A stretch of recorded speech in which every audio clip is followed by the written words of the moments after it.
Welcome to this video tutorial for My Yesterday.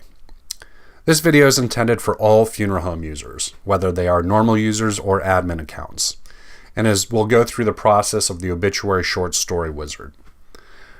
This tutorial is going to make the assumption that you've already gone through the client intake for this honoree. If you have not done so already, please go ahead and do that. And if you need any information on that process, please look for our tutorial video on our YouTube channel. So let's log on with a funeral home account to begin.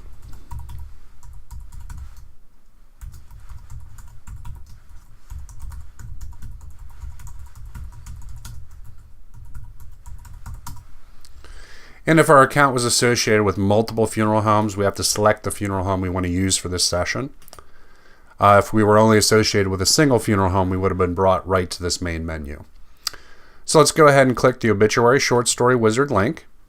And we can use the honoree's name or the client's name to filter our list to find who we're looking for, or we can simply scroll through the list and select them. So let's go ahead and select James Doyle. And we can see there's a 9-step process that we're going to have to go through. First step is just entering their address information. So where did they live, the city and state that they lived in, did they live in any other region for an extended period of time that we want to include in the obituary? Same thing with place of birth. Do we want to specify where they were born in the obituary and or short story? Once we're happy with that information, make any edits we needed to make, we can go ahead and mark this step as complete. Go ahead and hit next, and we'll move on to step 2 and show us step 1 is now done. Step 2 is entering all the relative information. So we're going to enter husband, wives, spouses, sons and daughters, brothers, sisters, that information. Now, since the informant was included in the client intake process, we already have Karen specified and we know that she's a daughter. But we're still going to want to edit that information and verify that everything looks okay. So let's start by adding a wife or a spouse.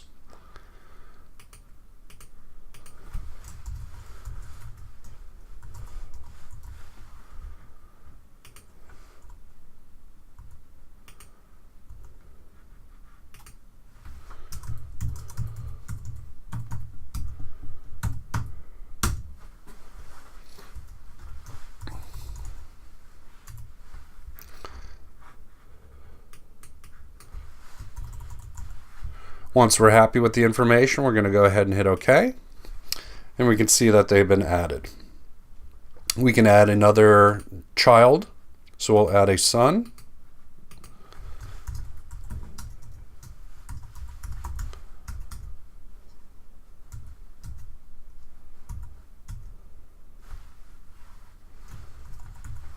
And if we want to include the child's spouse in the obituary, we simply click this checkbox and enter the first name. And go ahead and hit OK.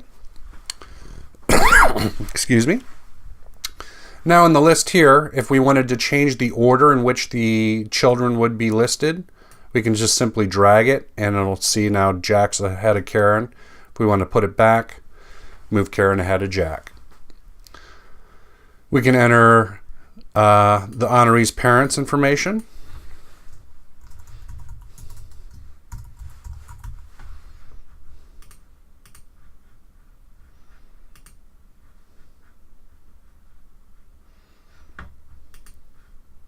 We'll add his mother as well.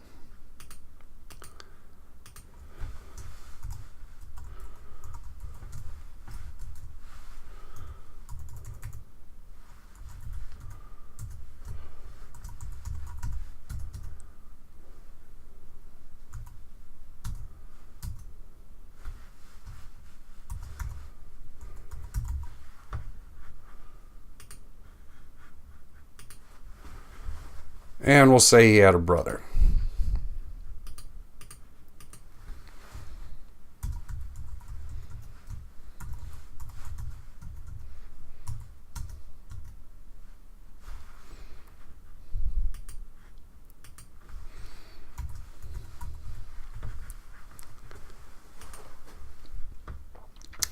Now, below that section, we have the ability to either specify a specific number of grandchildren, great-grandchildren, nieces, nephews, Or we can just not specify a number at all.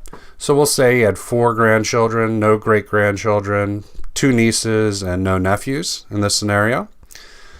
Alternately, if we wanted to specify each of those individual relatives' names, we could add them individually down here. Once we're happy with that, we're going to mark this step as complete, hit next, move on to step 3. And this is our first of a interview type process. So we just answer these questions to the best of our ability. If anything doesn't apply, we can say do not include this option or does not apply to a specific question. So just to go through these real quick, was James in the military? We'll say no. Was James primarily a homemaker? We'll say no. We've already entered in a previous session. These might be blank for you, but I've entered the industry, company name, and corporate title that we would associate James with most specifically. And then answered a couple questions on how did he view his occupation and how does coworkers view him. Once we're happy with those answers, we can mark this step as complete and move on to the next step. So step 4 is going to be arrangement information. We've entered some of this information potentially during the client intake process, but here we have the opportunity to fine-tune it or change anything that we need to. So let's say they decided to extend this an hour. We're going to say that the visitation is going to occur at the funeral home, and I can do that simply by clicking this link and having that information automatically fed in. We can pick the type of service, when it will be held, where will the service be held, specify a minister's name if we wish, and enter entombment information, contribution information, and then just a catch-all if we wanted to include any information about clubs they were a member of or different societies, etc. Once we're happy with that, mark that step as complete, go ahead and hit next. And now we need to upload the obituary photo.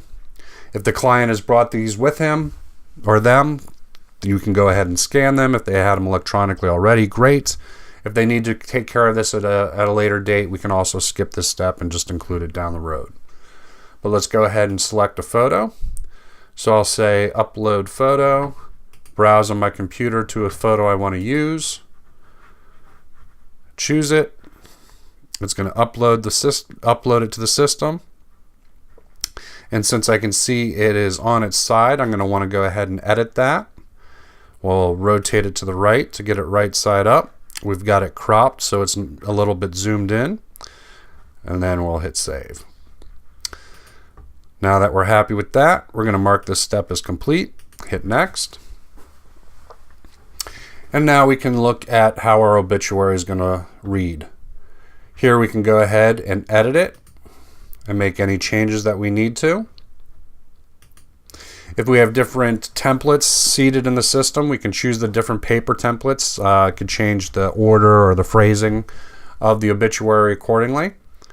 And we can always preview the obituary in this state. Once we're happy with it, we can move this from draft to published, and we can email the obituary right to the paper from here. Once we're done with the obituary, we're going to check that as complete and move on to step 7. And now we have some more interview type questions. So we're going to ask about hobbies, and we'll say he was into woodworking. And how did he spend his leisure time, and what were some of his favorite hobbies? So we'll say gardening, fishing, cooking, and tennis. We'll skip woodworking since we specified that up top. Once we're happy with our answers, mark that as complete and hit next. And then just answer a couple questions about their personality.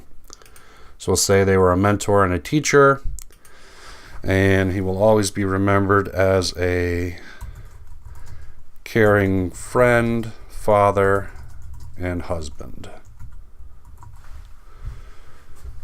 We'll mark that as complete, hit next, and move on to the last step, step 9. Here we can preview the text that the system has generated for our short story.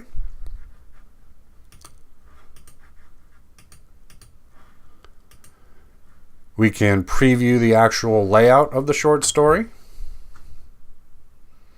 And remember, if your pop-up blocker is enabled, you will have to disable it.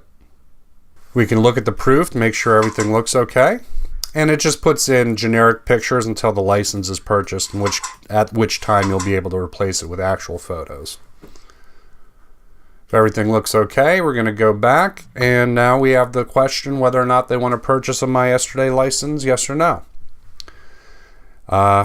Once they do that, they will be assigned a username and password, and they can continue on with the full storybook, picture book, slideshow type features of the system. Once we're done with that, mark it as complete, and just hit Jones Funeral Home up top, or main menu up top, to get back to the main menu. And continue on with whatever other features of My Yesterday we would like to work on. Thank you for your time. I hope you found this tutorial informative. Let us know if you have any questions. And as always, we encourage you to watch all our videos on our YouTube channel.